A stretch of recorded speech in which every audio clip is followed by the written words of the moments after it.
Your product might be incredible. It might actually help people grow hair follicles that have never grown for the past 10 years, or it might clear skin that has been blemished for a very long time. But if your product cannot sustain retail processes or stand out at shelf, what's inside the bottle, the actual goop, really doesn't matter. It won't even make it to the customer's cart.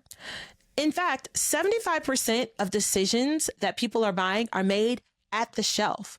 So in today's solo episode, I'm going to talk to you about what's really important when you're talking about making sure your packaging is ready for big retail. Let's get into it.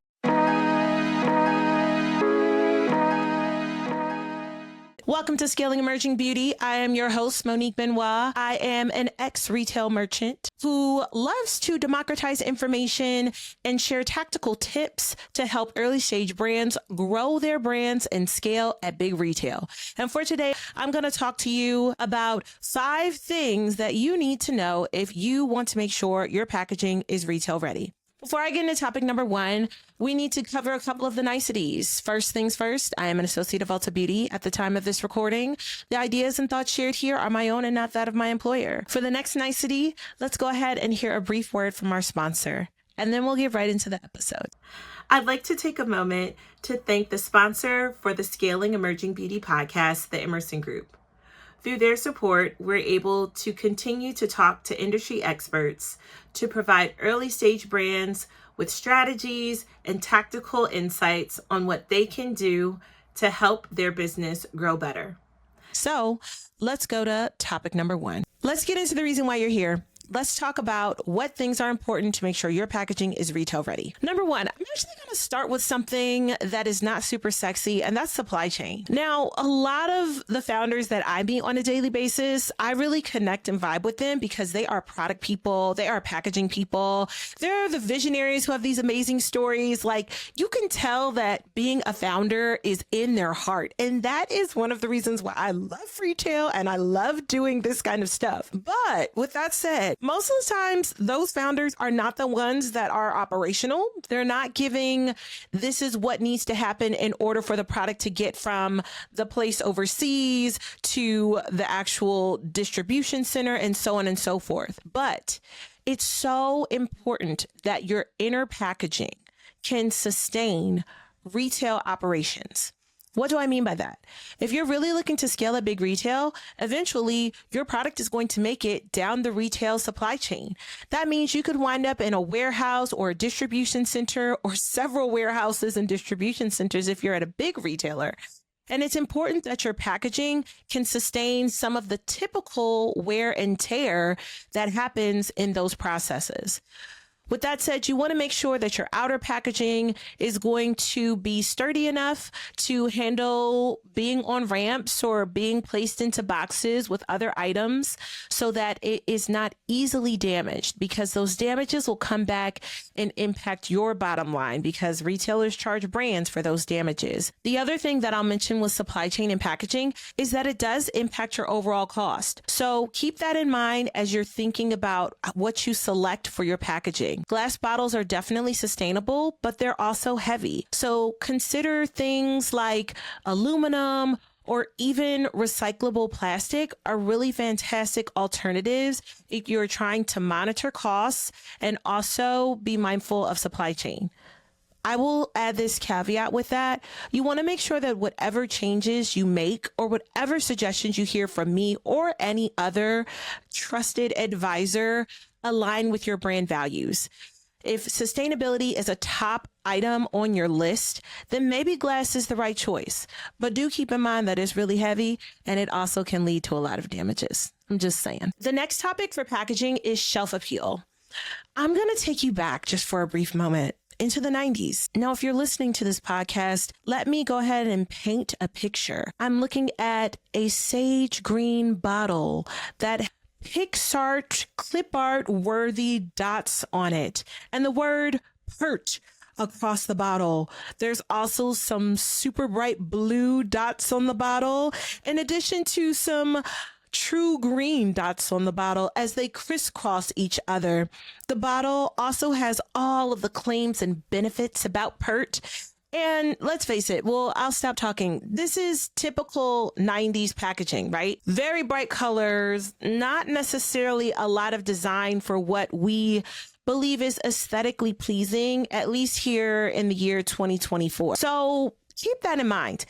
You are designing your package for a consumer that lives in 2025. So don't approach a retail buyer with a package that looks like it's from the 80s or the 90s. Unless nostalgia is specifically something that you're going after and it's part of your brand value, you want to make sure that the packaging is something that's going to appeal to today's consumer, and design and aesthetics are at the top of the list. Some of the things that you want to keep in mind is balancing a clean design with something that is still going to be striking, that'll stand out at shelf.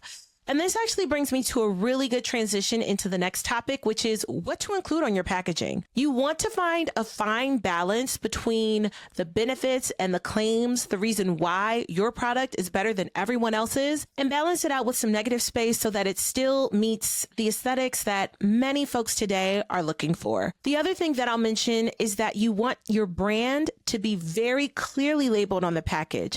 I think this is super important for emerging brands because you're just starting to build your brand awareness. So you want to make sure that your brand name is something that the guest or the customer can clearly see so that they know that they are buying your brand here and not anyone else's. It'll also be helpful so that when they return, it's a little bit more memorable if it's something that is sizable on the package. Other benefits and claims that might be important to you are claims around if it's USDA organic, if your product is vegan, if your product is cruelty-free, if there's certain types of sustainable packaging, or if there's a social mission that is really important to you. If all of those things are things that your brand has, I wouldn't necessarily include all of them. There are QR codes for that, and people can read all about your brand on your website. But just be mindful of the things that are most important to your target consumer and be sure to include them, as those are the things that might differentiate you when you're on the shelf. The next thing that I'll mention when it comes to retail packaging is that size matters. What do I mean? Well, if you go to a retail store, you'll notice that there's a specific height for the shelves. So if you have an amazing product, but it's taller than the tallest product that's on the shelf, that actually could make or break your product. Additionally, if your product is super, super small and everything else is really tall, it might not stand out enough on shelf. Now, I know sustainability is really important and I love that, but I've got to be honest here and just tell you, it's really important that you think about these things as you design your packaging. These are the things that are really important that will help you to stand out on the retail shelf. Last but definitely not least, as we talk about things like the benefits and the size of your packaging and what materials you actually use on the packaging, I'm gonna go ahead and say, do a comparison. Your packaging is only as good as whatever it's sitting next to. Do you remember when Monday Hair Care hit the scene? They had this solid pale pink color across all of their bottles. And they also had a really unique shape. And it was something that really stood out on the shelves, where you saw a lot of bold colors like red or some whites or some dark colors.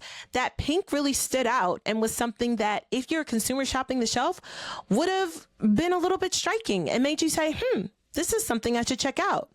So I encourage you to do a comparison and see what's currently on the shelf so that you know if the packaging that you currently have is something that looks a little too similar to the competition, or if it's differentiated enough and it'll stand out and allow that consumer to be stopped in their path. Okay. So a recap on packaging. Packaging is super important because it's the first thing that consumer sees when they're shopping the shelves at retail. And while you might be DTC right now because you're looking to scale, it's important to keep in mind your retail packaging because you want to be ready so that, you want to stay ready so you don't have to get ready? What is it? You want to stay ready so that you don't have to get ready? What is it? Dang, I can't remember. You want to keep this packaging in mind so that when that retailer approaches you, you know you have what it takes to stand out on the shelf. Trust me, repackaging things when you're already at big retail stores is very, very expensive. So trust me when I say, think about these things ahead of time and you will be grateful. So to recap, keep in mind supply chain and logistics. Your product is going to be going through a lot of things if you're actually going at a retail store. Keep in mind the actual aesthetics of the packaging. Is this something that stands out? Is this something that's unique? Think about what you want to put on there. Benefits are important, but negative space is important too. You also want to keep in mind size. You don't want anything that's going to be too tall or too short, because you want to make sure that as the consumer is shopping the shelf, they will consider your product. And then finally, do a comparison and see what the competition has to offer. You want to make sure that you are still standing out to the biggest competitors on the shelf. That's all for today. Thank you so much for listening. As always, if you found this helpful, share this with a friend or colleague. If you're watching on YouTube, give this a thumbs up, give it a like, subscribe to the channel, and I'll catch you on the next episode. Bye.